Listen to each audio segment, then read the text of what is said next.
Bueno, buenos días Fede, buenos días para todos. Bueno, como estamos viendo desde los últimos días ya y con una tendencia más consolidada, sí, ha empezado un lento pero sostenido descenso, sí, en la cantidad de casos activos, sí. Esto fundamentalmente se debe gracias a dos factores. Primero, a la gran campaña de vacunación que se está dando y que se ha dado a lo largo del 2021 y que continúa. Y después porque, obviamente, como hubo un estrepitoso y un aumento, cantidad de casos de manera muy exponencial, ¿sí? Los lugares donde el virus puede seguir contagiando bajan y entonces las posibilidades de contagio también bajan y obviamente como se ha visto en algunos otros países con esta variante nueva, de la misma forma que asciende de manera rápida y sostenida, también tienen un descenso similar. ¿Los contagios en qué edades se mueven? Mira, los contagios, la verdad que en esta tercera ola hemos tenido de todas las franjas etarias, porque es una realidad que hemos pasado desde los pediátricos, que por ahí antes se veían mucho menos, hasta los adultos mayores. Lógicamente por la cuestión de la fiesta, por la cuestión de las reuniones sociales, la franja entre los 15 y los 40 años tiene un mayor impacto, por ahí porque son los que más tienen contacto con más personas, son los que más sociabilizan, pero es una realidad que hemos tenido contagio de todas las edades. Bien, todos o la gran mayoría están en sus domicilios, ¿no? Transitan la enfermedad en su domicilio. Sí, por suerte, y esto no es una cuestión de magia ni una cuestión de casualidad, ¿sí? La gran mayoría de todos los contagiados la transitan de forma leve en su domicilio, ¿sí? Sí tenemos hasta ayer al menos 2 casos internados en el área de COVID y un caso internado en el área de terapia intensiva de nuestro hospital, pero indico esto no es una cuestión de casualidad, sino de vacuna, ¿sí? Los pacientes vacunados con esquema completo, con 2 o con 3 dosis, presentan una enfermedad en su gran mayoría totalmente leve, una enfermedad que dura 48, 72 horas y después, bueno, los pacientes cumplen con el aislamiento correspondiente, pero no suelen tener demasiadas complicaciones. ¿Cuál es la variante? No, la variante que hoy tenemos es la variante Omicron, ¿sí? Bien. Predomina por sobre Delta y por sobre las otras. ¿Los síntomas son los mismos?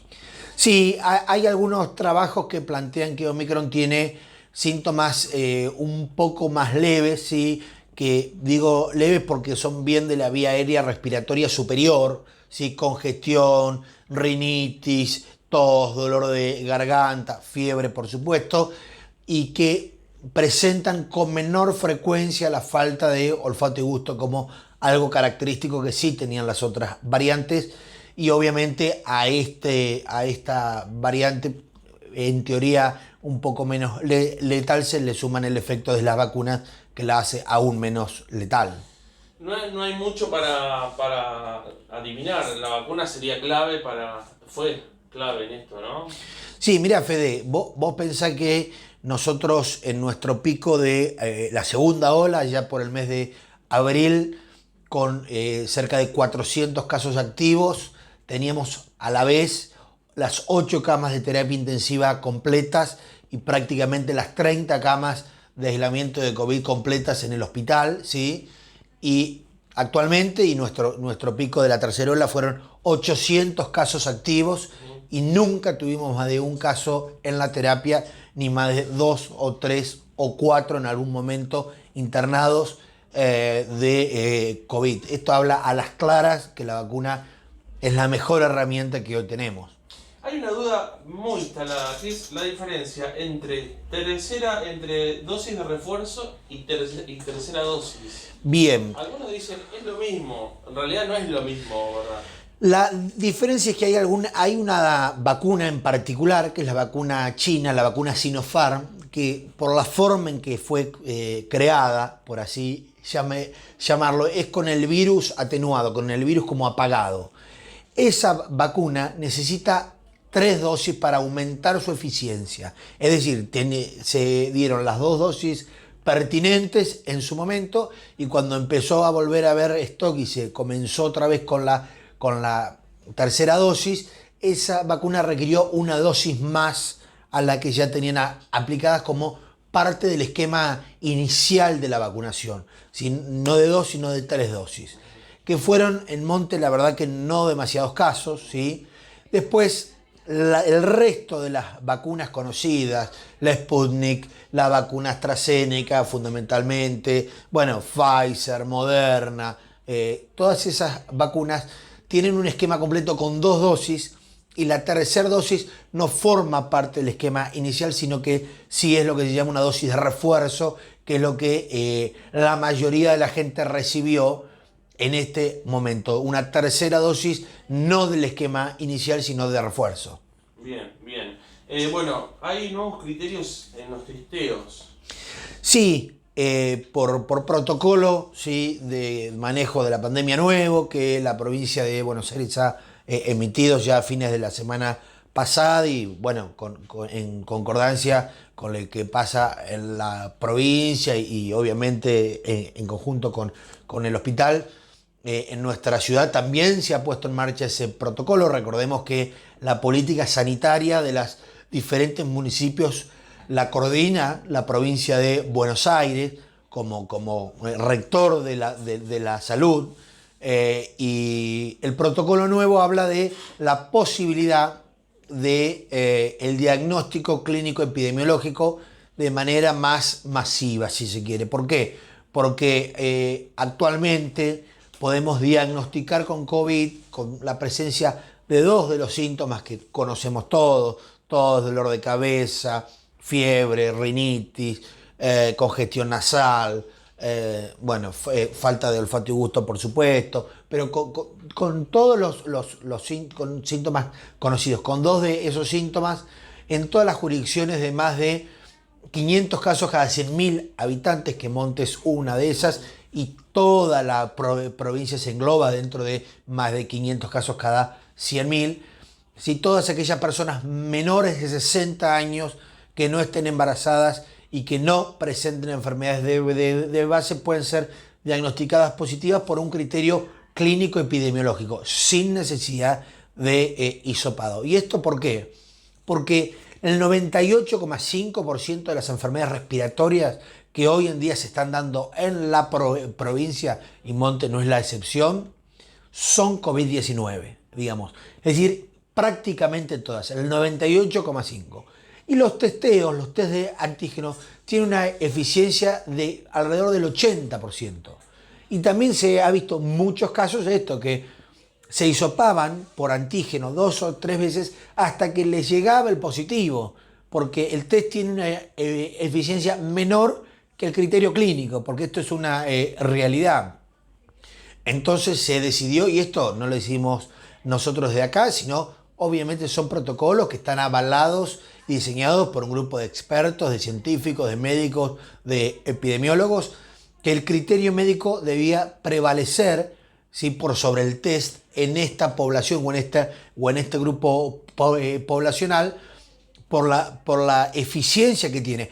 Y acá uno hace referencia a la gran mayoría de enfermedades que uno tiene y son diagnosticadas por criterio médico, ¿sí? Una gripe convencional es diagnosticada por criterio médico, una bronquiolitis en los más chiquitos, una diarrea infecciosa, ¿sí? No es habitual hisopar a la gente para estas enfermedades, a menos que estén obviamente en un estado crítico, que estén en una terapia intensiva, sino hemos sido diagnosticados con bronquitis, con gripe, un montón de veces solamente con el criterio médico. Y bueno, el COVID no es una enfermedad que se va a ir, no es una enfermedad que yo te digo en 2 meses no hay más COVID, sino es una enfermedad que está instalada, que llegó, que se quedará y que tenemos que empezar a tratarla como una enfermedad respiratoria más de todos estos años. Por tanto, que se queden tranquilos la gente, porque bueno, se habían manifestado en publicaciones, en redes sociales, el temor al no testeo, bueno, al nuevo proceso, pero bueno, no es un capricho, es algo que se estudió,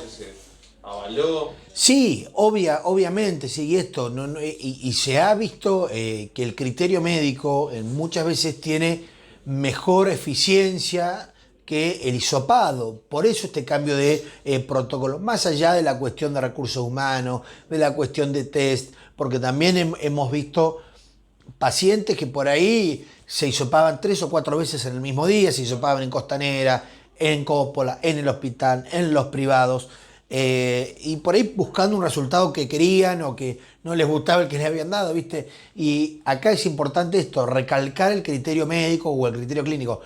Y esto también vale para por ahí algunos test privados. Y si yo tengo síntomas compatibles con COVID y mi médico me diagnostica con COVID y yo me voy a hisopar después en un privado y me da negativo, prevalece el criterio médico, ¿sí? Por más que el test de antígeno me haya dado negativo, va a prevalecer el criterio médico por sobre el test que se realizó. ¿Ustedes continúan hisopando en salita de Coppola y de Costanera y Hospital? Sí, eso continuamos y Costanera se hisopa en horas de la mañana a partir de las 9:30 hasta el mediodía. Coppola se hisopa de 14:30 a 16:30, el hospital de 14 a 16. Y esto es para aquellas personas que sean mayores de 60, para aquellas personas con enfermedades de base o para aquellas personas que estén, que sean gestantes y que estén embarazadas. Ahora, yo me puedo acercar, si no tengo esos criterios, al lugar. Sí, obviamente me van a diagnosticar por criterio clínico epidemiológico. Si amerita, obviamente, van a hacer una revisación médica, ¿sí? Pero obviamente entender que a menos que el médico lo considere, si yo no estoy dentro de los criterios que hemos conversado, no me va a hisopar, sino que me va a hacer un diagnóstico clínico. Bien, y lo último, analizando con respecto a localidades aledañas, distritos aledaños, ¿cómo estamos con respecto a Lobos, Las Flores? ¿Hay alguna estadística? ¿Hay algunas mapas? Mirá, la cantidad de casos empezó a descender a nivel nacional y regional también, ¿sí? Porque como hemos dicho desde el primer momento, Monte no escapa a la lógica de la provincia, a la lógica que pasa en el conurbano y de distritos como Belgrano, como Lobos, como Las Flores, que somos muy similares entre todos. Sí, entender que cuando la ola llega, no es que vamos a tener menos probabilidad de tenerla acá, no, va a haber COVID acá en Monte, y cuando el descenso de casos se da, se suele dar en los mismos o a la misma vez en todos lados. Lo importante, y acá por ahí somos hasta cansadores ya, es vacunarse, porque a las claras está, y no solo mirando publicaciones científicas, escuchando expertos, sino mirando el hospital. Yo le digo a la gente, basta con mirar el hospital para saber por qué hay que vacunarse y por qué no. Si vemos la gran mayoría de los decesos que hemos tenido en esta tercera ola se han dado en pacientes que no estaban vacunados o que tenían el esquema de vacunación incompleto. Hubo algún otro deceso que falleció con el esquema completo, pero una enfermedad previa, ¿sí? Que el COVID estaba agregado a su enfermedad previa ya fulminante. Y también la ocupación de la terapia. Actualmente hace varias semanas ya que tenemos un paciente muy joven de 40 años que estuvo intubado, que estuvo con un respirador. Bueno, por suerte ahora está un poco mejor, pero sigue en la terapia. Y es un paciente de 40 años nada más, pero que no estaba vacunado. Por eso uno insiste tanto. Si no es que uno quiere pinchar a la gente, no es que uno quiere que la gente la pase mal o que tenga algún síntoma unas horas post vacunación, sino que uno quiere que la gente no la pase mal, que la gente tenga un cuadro lo más leve posible y que incorporemos, ¿sí? a la vacuna del COVID como el resto de las vacunas. Argentina tiene una buena fama, si se quiere, es uno de los países con un calendario de vacunación más completo del mundo, y esta vacuna no hace más que sumarse a ese calendario que ya está instalado.